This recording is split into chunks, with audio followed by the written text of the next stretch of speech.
2013년 1월 유호성과 그 가족은 조선민주주의인민공화국에 거주하던 화교로 2004년 탈북자 자격으로 남한에 들어왔다.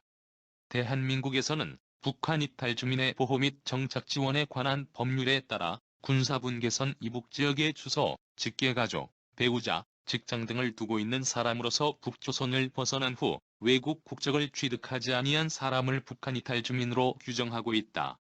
탈북자 정보를 누출했다는 주장에 대한 조작 논란 및 여동생에 대한 고문 논란이 있다. 국가정보원은 여동생 육가료를 2012년 10월부터 중앙합동신문센터에서 법정 한도인 6개월간 감금 조사하여 그가 화교라는 사실을 증언을 받았다. 또 정보를 주면 남한에서 살 수 있게 하겠다고 회유했다고 한다. 국가정보원에서는 서울시에서 계약직 공무원으로 일하고 있는 탈북자 유호성이 탈북자 정보를 북한에 넘겼다고 하여 조사하여 2013년 1월 간첩 혐의로 기소했다. 검찰과 국가정보원이 제시한 증거와 증언 중 가장 결정적인 것은 유호성 씨의 여동생의 진술이었다. 북한에서 찍혔다며 국정원에서 자신 있게 내놓은 증거 사진이 사실은 연변에서 찍은 것임이 밝혀졌고 국가정보원이 유호성의 여동생을 고문했다는 반론도 나와 논란을 격화했다. 특히 고문 행위에 대해서는 유호성의 변호사인 김용민이 말하길 국가정보원 직원도 고문 사실을 인정했다고 한다. 2013년 7월 5일에는 국정원 협력자였던 김은하 씨가 뉴스타파 제작진에 유호성 씨에게 사과를 한다고 적은 편지를 기사로 공개하였다. 해당 편지는 2013년 6월 25일에 작성한 것이었다. 뉴스타파 편지의 내용에 의하면 국가정보원이 위조된 답변서를 부탁했을 때부터 잘못된 것이라는 것을 알았지만 거절하지 못했고 국가정보원과 검찰을 자신이 도우면 자신의 국적 문제에 큰 도움을 받을 것이라고 생각해서 유호성 씨를 간첩으로 몰아가는 내용에 가담했다고 밝혔다. 2013년 8월 22일 1심에서는 법원은 유호성에 대해 여권법과 북한 이탈 주민의 보호 및 정착 지원에 관한 법률을 위반한 혐의로 징역 1년 집행유예 2년을 선고했지만 간첩 혐의에 대해서는 무죄를 선고했다.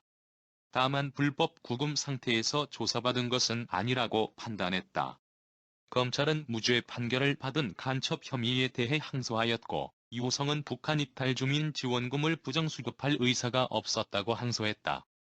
여동생 육가료와 민변 측은 육가료가 중앙합동신문센터에서 조사를 받는 동안 변호인의 접견이 차단당한 것이 위법하다는 항고 신청을 냈다.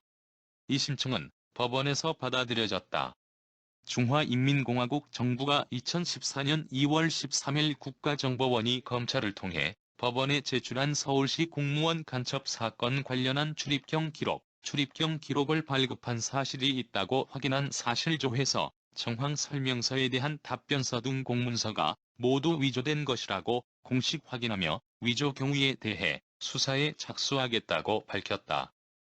이후 대한민국에서는 대검찰청이 감식한 결과 검찰 측이 제출한 문서와 변호인단이 확보한 문서가 서로 다른 것으로 확인되었다. 대검찰청은 검찰 측이 제출한 문서가 위조되었을 가능성에 방점을 두고 수사를 진행할 예정이었다. 2심 선고가 아직 내려지기 전인 2014년 2월 14일 뉴스타파에서 갑자기 이 탈북 화교 공무원 간첩 의혹 사건의 1심 재판 때 검찰이 제시한 증거인 중국 공문서 3종인 허릉시 공안국의 출입경 기록 조회 결과 산허변방검사 참여 6가강 유호성이 중국 이름의 출입경 기록 정황 설명서에 대한 회신, 허릉시 공안국이 선양 취재 대한민국 총영사관에 발송한 공문 이 모두 위조된 것이라는 기사를 보도했다.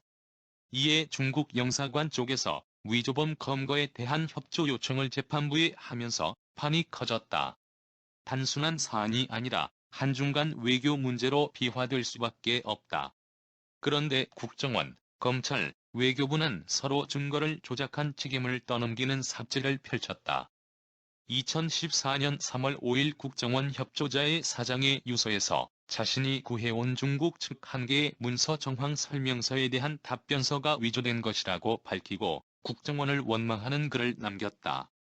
사실상 국정원 측 증거 문서 3건 가운데 한 건은 사실상 위조됐다는 것이 드러난 셈이다.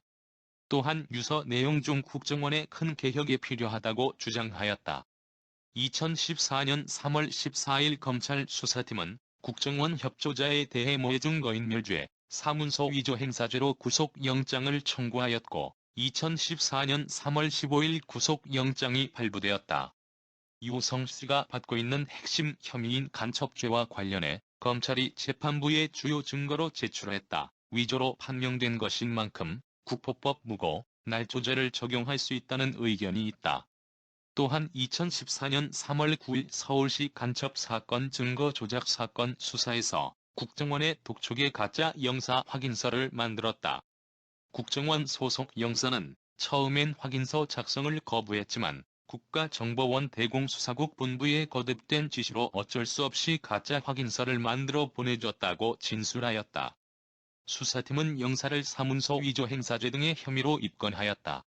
2014년 3월 10일 국정원 협력자의 지인은 서울시 공무원 간첩 사건 재판에 제출된 검찰 측 진술서 역시 조작되었다는 주장을 하였다.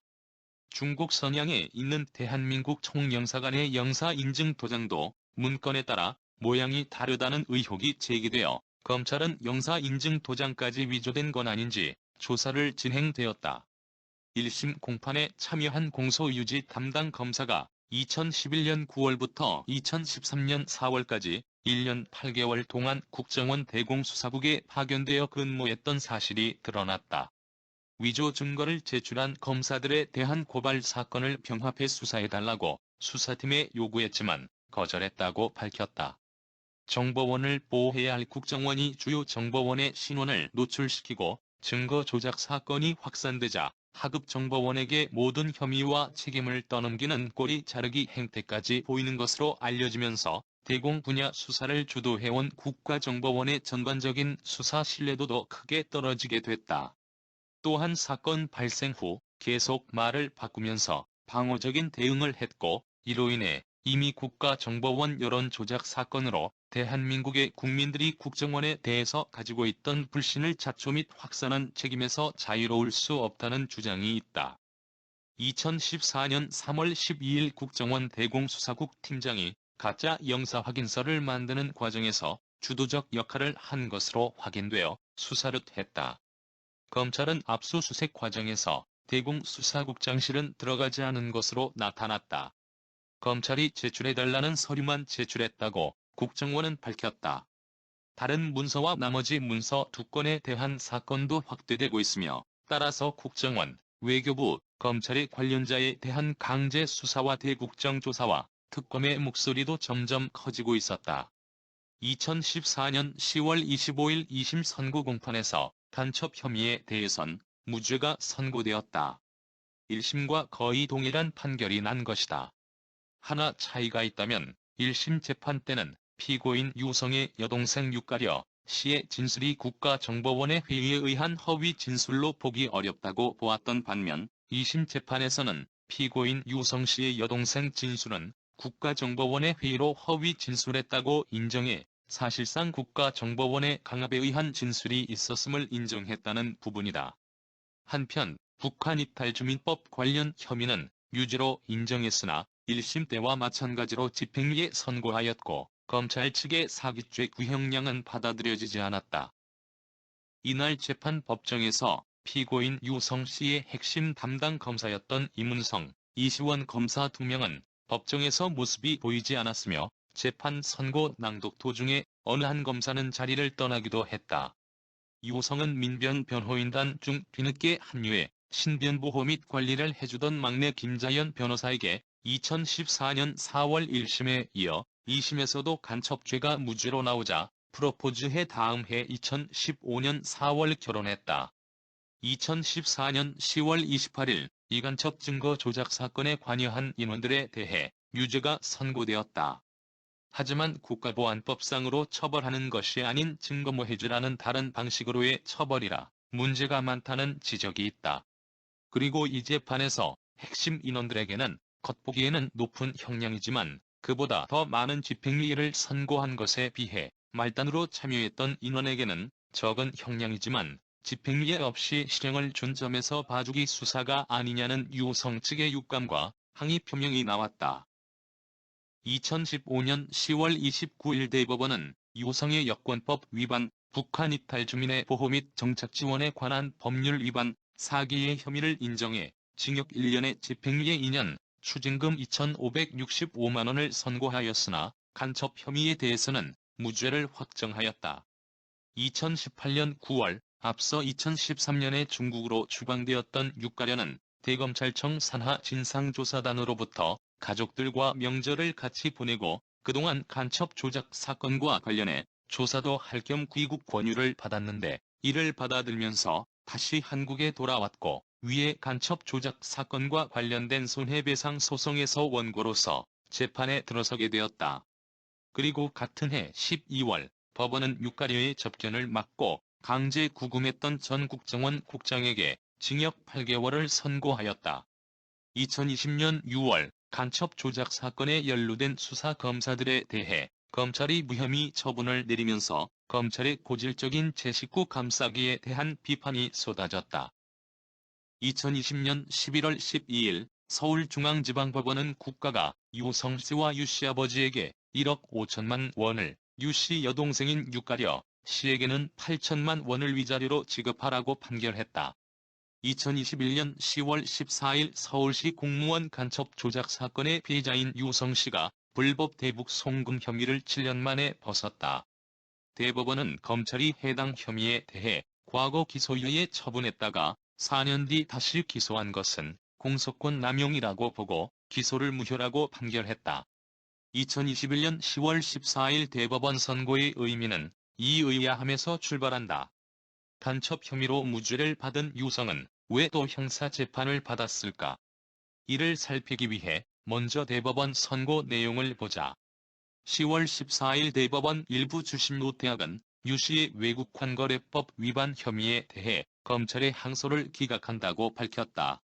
검찰의 기소 공소의 제기 자체가 잘못되었다며 유성 씨의 손을 들어줬다. 유 씨가 국가 권력의 피해자 지위를 최종 인정받은 것이다.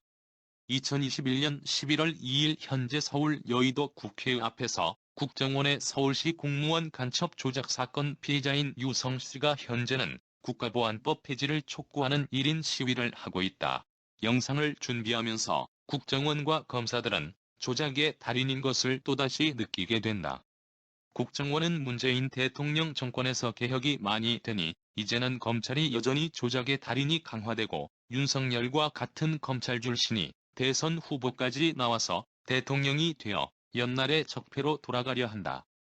이제는 과거로 다시 돌아가는 일이 없도록 검찰개혁을 완수하기 위해서 민주진영의 인사가 대통령이 되어야만 한다고 판단합니다. 언론개혁도 빨리 이루어지기를 기원해봅니다. 시청하여 주셔서 감사합니다.